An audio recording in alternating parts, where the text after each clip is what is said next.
All right. Hello and welcome, everyone. Today's video is part of the ongoing effort to expand the public archive, which you can check out at brozime.com. I'm developing the public archive to be an all-in-one, easy-to-use guide for new and returning Warframe players. If you'd like to get early access to the project notes in progress, or to provide feedback or new ideas for the public archive, you can become a member on Patreon, or additionally, subscribe on Twitch. Thanks so much to all of my current subs and patrons for supporting the project. Now let's jump into the video.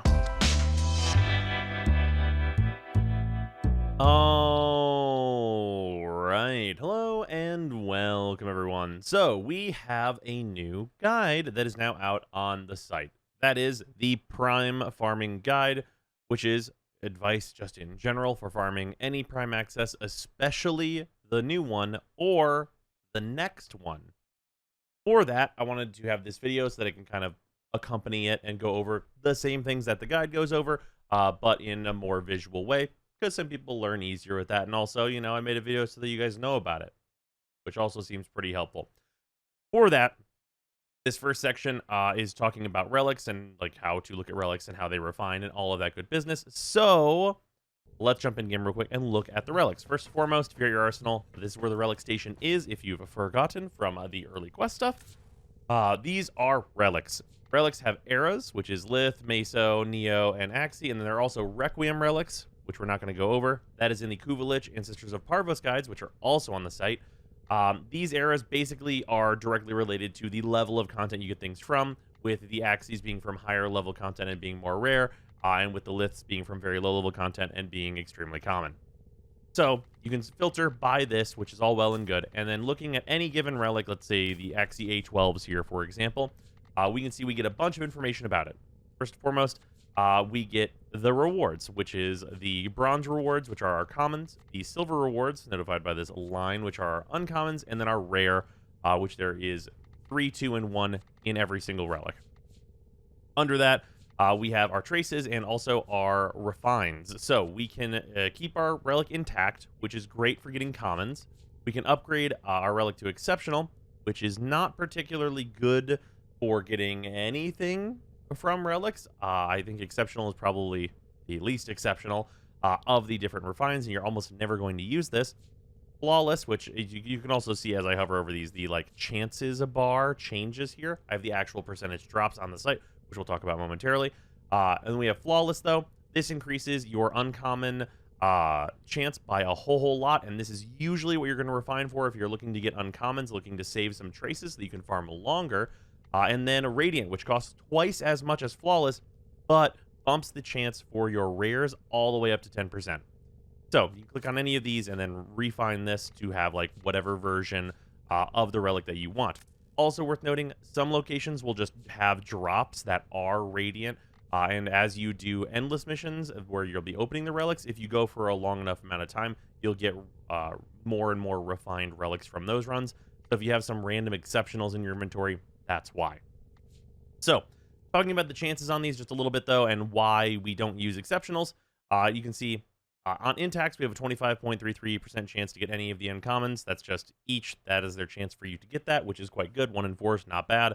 And then exceptionals, 23, 13, 4. And then up here, I didn't say 11 and 2 for this. So only 2% more chance for an uncommon for 25 traces. Not super meaningful. At flawless, we go down to 20% chance for the commons, which is, of course, still quite common. But uncommons go all the way up to 17% each. So instead of just getting 2% more, we get an additional 4. And that is very significant and definitely worth twice the amount of traces going up from exceptional. And I would not use exceptional because none of the rates are very much improved. On flawless, it's worth noting that 6%, while extremely better than 2% for the rare, I do think it is always worth it to go for the radiant if you are going for the rare, as we go up to 16%, 16% chance for the commons, 20% each for the uncommons, which is only a 3% increase from the 17%. But of course, if you really are trying to get the uncommon and it won't drop for you, maybe it's worth it, especially if you have additional traces. And that 10%, which is nearly double what you get from a flawless, and is definitely worth it. So that's all the stuff about what are relics. when you get relics, this is what they are, this is what's in them, and that's how to refine them. We're going to talk about opening them in a moment. With that, though, some general advice. This is the most important advice, and if you're going to do anything, it should be the first two things, and then the third is more of just like so that you know. Farming in a group.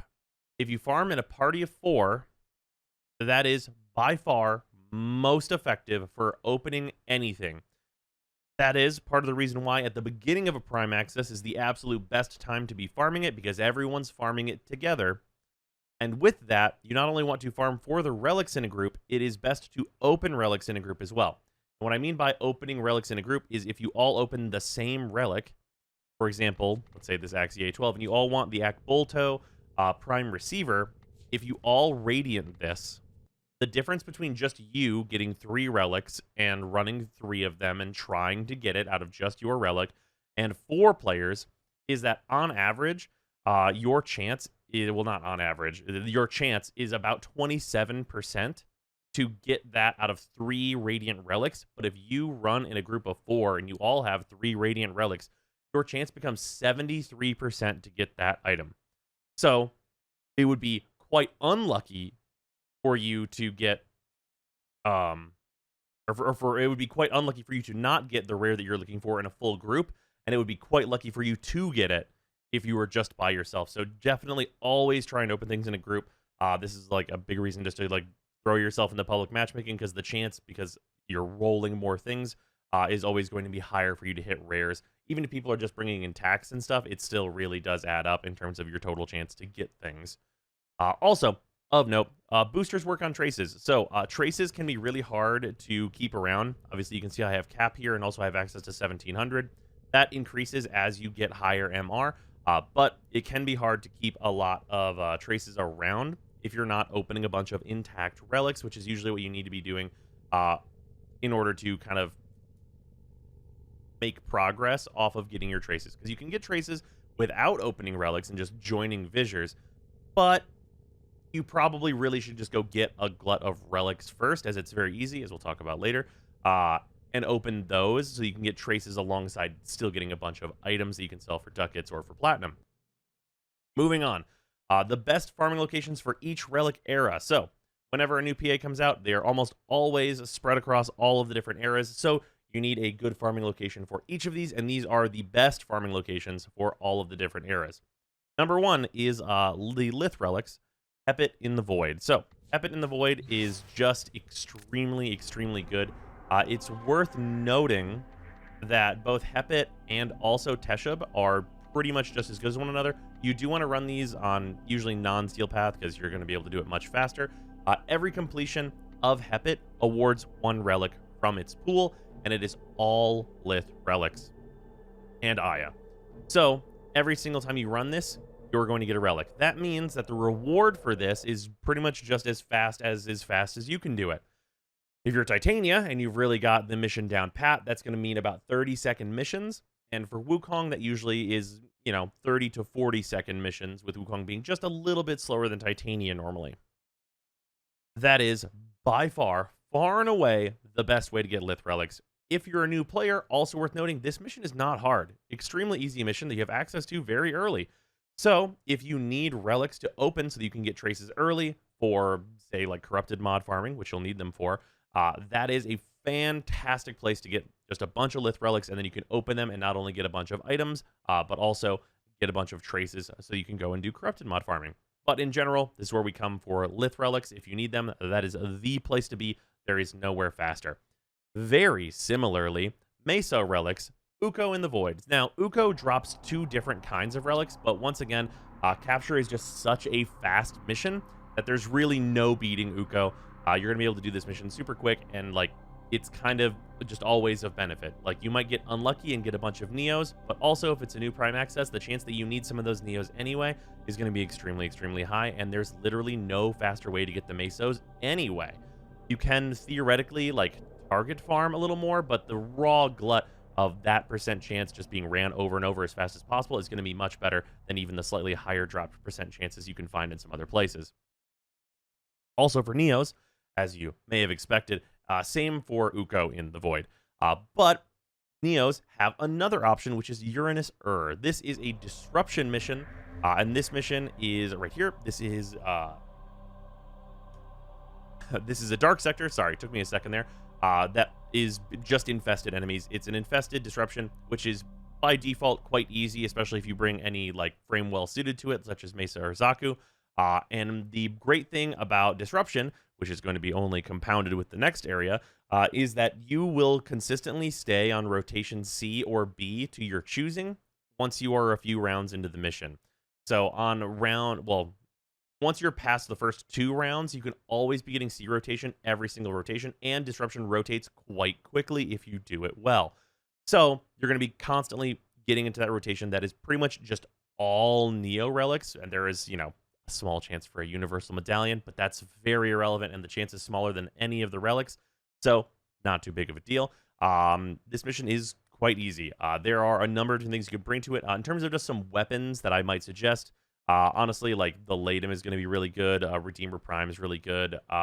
You could bring like any number of shotguns, like the Kuvahek will be fine for this. You could bring the Felarks. You could bring the Fenmore.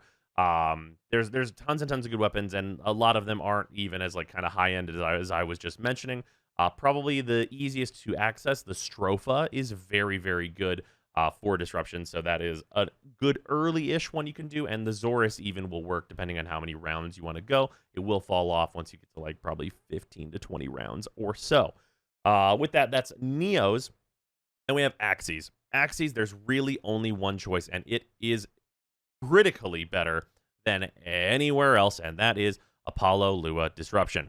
So, on Lua, bottom mission here, this is another disruption mission, works the same way. Apollo Lua is much more difficult than Uranus because these are going to be, there's going to be nullifiers and everything else. The disruption targets themselves are harder to kill, so on and so forth. Sentients are going to show up constantly, all this stuff, but there's pretty much only Axie relics in this drop table, and like I said, doing this mission well is incredibly, incredibly fast. So you're just going to get tons and tons of Axie relics with very little chance to get anything else, with a universal medallion and a Lua lens being available in rotation C if you just don't care and you're just doing it successfully, or if you really want to like force yourself to only get Axies. If you specifically force B rotation, which is a thing you can do by letting 2 of your conduits die every single rotation, in this mode, you'll always get B after round 4. If you do that, there are only Axie relics in the drop table, which is, it will be a higher chance to get the Axies you're looking for. Usually, that trouble's not worth it, and just do what you can. But yeah, Apollo Lua really can't be beat. It's worth noting that these are the best farming locations, and there are plenty of other locations, as I note up here, before you farm any of these on a new Prime Access, it's best to check the official drop tables, which are linked, and also I have a link to the unofficial drop table as well, which is a bit more searchable and visual. So, with all that being said, yeah, if you want to do a slower way to get these relics, such as survival or interception, by all means, feel free to do so. But these are just the best ways to get access to those relics. Also, worth noting, especially for the disruption ones, things like interception and survival are going to be way, way easier, and there are a lot more frames that are good at those game types. Now, let's talk about opening relics optimally. There are 2 different kind of ways you can go about this in terms of what optimally really means here. One of them is just opening things as absolutely quickly as you can, and the second is opening things and getting stuff back so you can keep doing things. What that means is if I'm doing a mission, I want to basically get relics out of that mission so that I'm not lowering my total relic count and I'm getting more stuff. As I play through opening my relics, I am just getting more good rewards that I can just like, funnel back into other parts of the system, whether that's like credits, endo, more relics, so on and so forth. So that's kind of the difference here. For fast openings, these are all pretty obvious. I have these ranked in order of how fast I think they generally are, with Exterminate being the top. Exterminate does have a caveat to it being the top, though, and that is that you need to be able to kill the enemies really fast. The best frame for this is Titania, because her with Thermal Sunder on can very easily clear entire tile sets in the blink of an eye. But other frames can also be sufficiently fast for this, such as like Mesa, or really any frame with Thermal Sunder can really do a good impression of Titania. So a fast frame, even if you're just Gauss, just baseline, him with the Thermal Sunder build on him and just using his one to get through the level is going to be quite good for this and probably put it above capture. But you do need some form of good clear in order to make Exterminate the best here. Because Exterminate has the fastest corruption rate, where groups are going to get corrupted very, very quickly, and you're going to get all of the reactant you need basically instantly in Exterminate, and then it's just a matter of getting out of the mission and getting your rewards. On Capture, very similar. The objective's incredibly short, but enemies don't get corrupted quite as fast, and there's usually just not as many enemies clustered together, which can make getting all of the reactant necessary a little bit slower. Still incredibly fast, and also, of course, once again, I was just Titania for this. Rescue, literally exactly the same as above. Rescue is like a tad bit slower than Capture, but they're very, very similar. Rescue is a fantastic mission for opening things quickly. And then Sabotage. Sabotage has a little bit of variance because Sabotages are not a very consistent mission type. There's a lot of different Sabotages that you'll run into. Any of them that you run into with the data mass, Titania is bad at. So you would want to pick a different speedy Warframe for the purposes on those missions, like Gauss, or as I have listed here, Nova. So yeah, that's all just like the super extreme speed stuff. But that doesn't mean that there's not extremely fast things that give you lots of rewards in the efficient opening section. So in here, first and foremost, best I have listed is Spy. Spy is both incredibly fast, really not very hard to get all of the reactant because you're going to be spending enough time doing the vaults that enough enemies are going to have a chance to spawn, as long as you're making sure that you're killing the corrupted ones when you see them. And there's a lot of relics in the Spy drop tables and other good items like the dual stat elemental mods that we have for like fire and ice there. Getting those as a reward or more relics as a reward is fantastic, and this mission is still quite fast. Honestly, in general, if you're not using Titania for Sabotage and you are using her for Spy, you probably will complete the Spy faster. That's about how close they are in terms of how quickly you complete the mission. Also worth noting, though, that Wukong can ignore the vault, like lasers and everything, so that can be more convenient, especially if you're someone who's not comfortable with all of the vaults and the Spy missions. Now, moving on to the actual like endless stuff where you're going to want to go far, we have Survival and Interception. So, tons of relics and tons of drop tables. On this, like if you get pretty much any survival that's past Jupiter, there's going to be tons of relics in every single one of those drop tables, basically. And you're going to be able to get a bunch of relics back as you open a bunch of relics. Also, because the rounds are 5 minutes long, static, you are going to have a really easy time getting all of the reactant you need, barring you not getting a lot of enemies because someone else far away from you is getting all of the enemies instead. Then you'll have to go and hunt out your reactant. If you as a squad stay pretty grouped up, though, extremely easy to get all of your reactant. With that, there's a bonus here that's going to come up later. Doing survival, I would say, is the best steel path visor because you are going to be able to not only farm your current prime access if you're like looking to just like open some of like the current relics that you have going, but you will also be farming your future prime access, which we'll talk about in a minute. So that's really good. And then, of course, one of the benefits to survival, there are a lot of frames that are very beneficial in survival. You do want like a Necros or a Korra.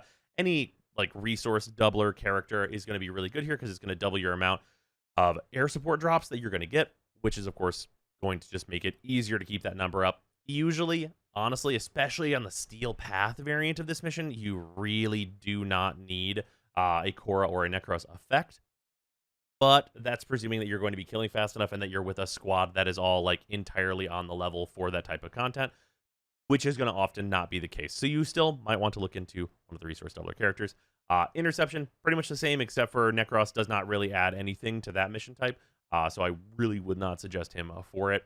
The only thing about Interception is that it does force you all to stay grouped up. Like the map is only so big on Interception, and that is definitely of benefit to some people. But it also can be hard to just get players in Interception to guard one fucking point. So, also a consideration.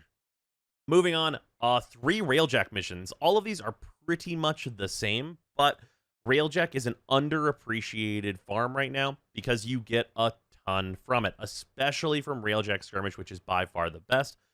You get credits, endo, and relics from this, and if it matters, you get the keys for the Tenet melee weapons. which, they vary in quality pretty hard, but the Grigori's quite good. And there's a number of things you'd want in there. You get the master from it and so on and so forth. So it's also a nice little bonus on top of that. Not to mention, you're also going to be getting Sevagoth parts if you don't have him, or if you don't have an extra one of him to subsume. All that stuff is very good. The one problem, and it's with all the Railjack missions, is in order to make these like quite fast, you do need at least one other person with you. Due to a lot of bugs and just things not working with the crew system, having at least one person with you is really pretty necessary, so that someone can like go off ship and do objectives while you do all the objectives in space, like, for example, for skirmish, or just so you can do all of the objectives quickly before exterminate or spy, and then get inside and go very quickly through both of those game types once you're inside of the capital ships. So that is pretty much the deal. The only other thing is that you probably want to be a frame that's a good pilot. So Styanax, Hildren, and Protea, who are the three that I've listed here, but there are plenty, especially anyone that has Protea's 3 subsumed. Tons of options there. The Railjack missions, if you have been avoiding Railjack since it launched, it has been fixed up pretty significantly, and the drops from those missions are quite good now, especially if you get a good Void Storm on like H2 Cloud, because that is like premium to your farming. Now, if you're waiting for the next Prime Access, this section is for you. This is pre-farming relics. So, for those that don't know, which is many people, if we head over to the relay, which is just any relay that's not Maru's,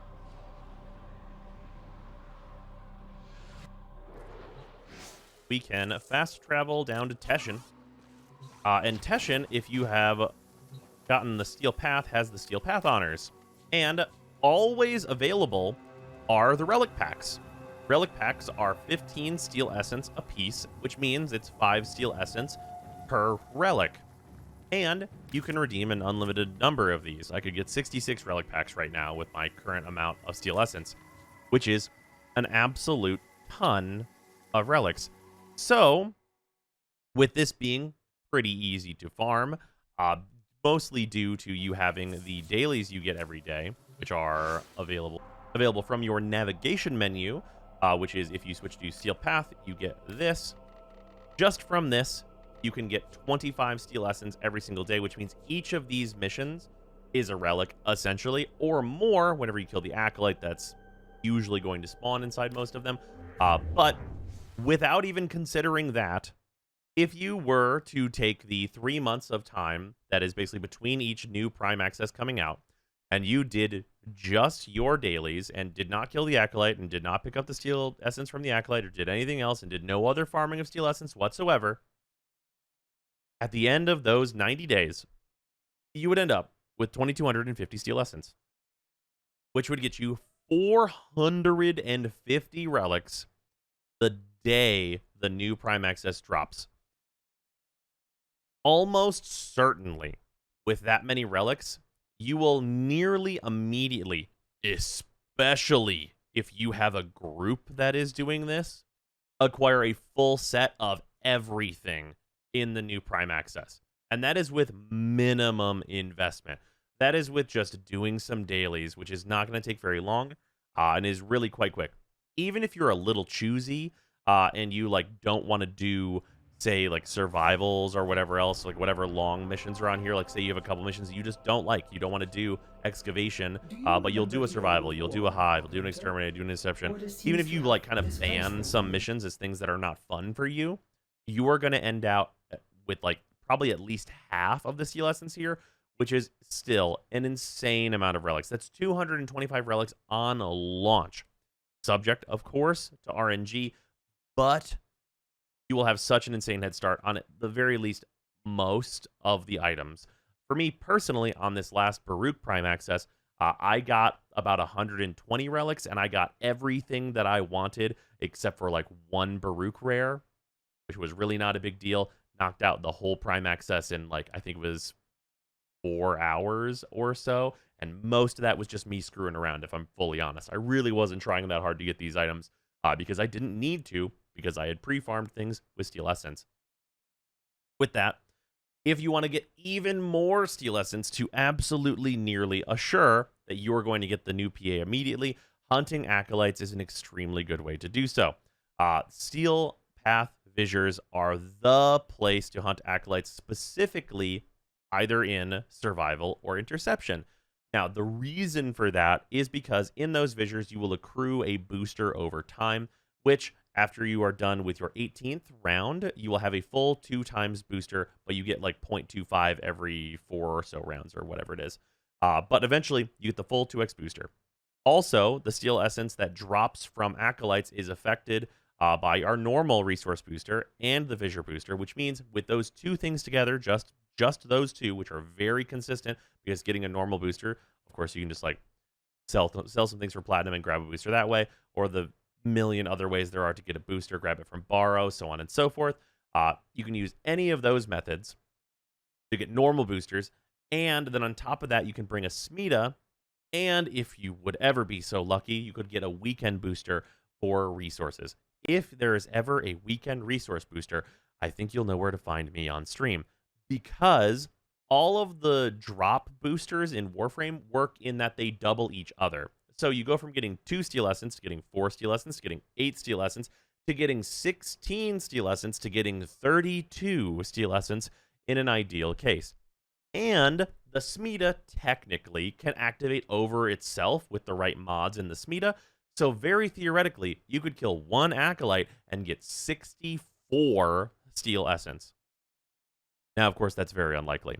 So let's talk about the very likely case of you having a regular booster and doing a survival for like 2 hours, I guess, which is maybe not super realistic for a lot of people, but if you're choosing this method, the farther you go, the better, as like just past, like pretty much at 2 hours or so is where you're just starting to get the full effect of the fissure booster. So you're going to get similar-ish results to this if you spend about an hour and you have a Smita and you're a little bit lucky. But without the Smita, and if you're going to spend 2 hours, you will end up with 154 steel essence, which is quite good. That's 30 relics, and if you have added a Smita on top of that, that means that any of the drops that you get that would be 8 will instead be 16, so you can see how this could get out of control very quickly, even within those first 2 hours. But yeah, especially if you get a Smita that will stack with itself, because that's adding an absurd amount to the amount that you'll end up with. If you did this farm with a Smita, it would be probably usual for you to actually leave this farm with 200 relics, and for you, if you were very lucky, to end it with like 250 relics. So yeah, or no, sorry, not 250 relics, 250 steel essence. My apologies. But yeah, this farm, absolutely excellent. Definitely the best way to do it. Also, like just in terms of steel essence farming at all, really great. If you're looking to get those Umbral Forma, the Endo drops from Teshin, or whatever else that you would like from his shop, whether it's the cosmetics or anything, this is also the way to do that. Other things of note, if you want to get ready for another Prime Access, Syndicates, Medallions, and Open Worlds. So, notably, this is much worse because it's just on rate for your time. It is just much, much worse than doing the Steel Essence farms. But notably, not affected by any boosters. So, that can be a consideration. But if you have 2 Syndicates completed, you can store up to 132,000 rep with each of them. So, if you have both of these, you can get about 264 rep stored up between them over the course of time, just regular gameplay, really, because you just pick one, and then you just get the standing as you go. If you have them leveled, they have relic packs. These are actually available at like rank 3, so you can, with a lower cap, get these. But if you cap out 2 Syndicates, which is extremely easy, and you could easily do this with 3 Syndicates also, but if you do it with just 2 Syndicates, which is super manageable, crazy easy, anyone should be able to do that. That means that whenever you roll around, you can get 12 packs right off the bat whenever the new Prime Access drops, which is 36 relics on top of whatever else you get from Steel Essence at the very beginning of a new Prime Access. And even just doing that, just letting the 132k reps sit around for a little bit, and then just be your kind of jump start into your Prime Access, that is very good and requires basically no investment from you to get going, other than, of course, the investment you're probably going to do anyway, which is to level 2 Syndicates. On top of that, you have the open world rep caps. So all of the miners in the different open worlds, Cetus, Fortuna, and Deimos, have access to the relic packs as well. And they all have, whenever they're maxed out, the 132k possible reps. So if you go through and do your dailies on them and boost all of those up, that is another, what is it, like the 12 packs from, yeah, so it should be 18 pay. Yeah, it's 18 packs. So yeah, another extra jumpstart, and like getting close to 100 jumpstart on relics for the new PA if you go and do our open world stuff. I will say, Fortuna is really considerably slower than doing your rep on Cetus or Deimos. Also on Deimos, you get to stock up rep because you can do bounties and then just kind of turn in daily. So you could take like the few days before a new PA comes out and just turn in stuff you farmed long ago for that, which makes it much easier. Fortuna is quite slow. So I generally probably would suggest if you're going to skip one, just skip Fortuna, and then you're going to end up with like 72 additional relics instead of a little bit more if you do Fortuna, but it means you don't have to do Fortuna, so that's probably fine. Also, on top of all of this, you can do Syndicate dailies. Now, Syndicate dailies, I personally do not think that this is worth it. This used to be the old way. This was kind of the only way to pre-farm, really, which is every single day per syndicate, you're going to get 3 missions, and on those missions, there are usually going to be 8 medallions, which is going to give you basically 10 to 12k rep if you collect all of those medallions every day. Now, the thing about that is that 10k rep even it ends up being 1.5 relics.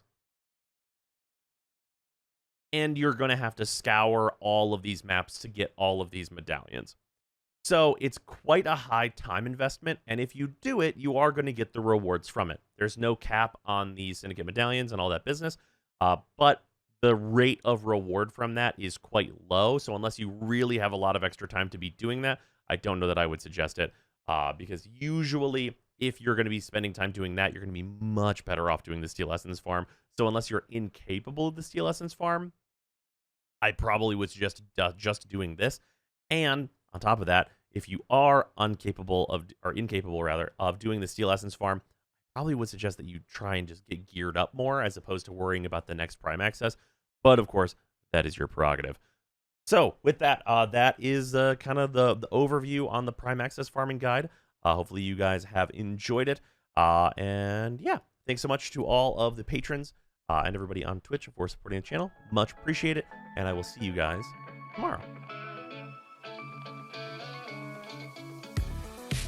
All right, it's the start of a new year, and thank you very much to all of my current patrons for supporting me, especially now that the tier list is out, and I went through some troubles getting it done.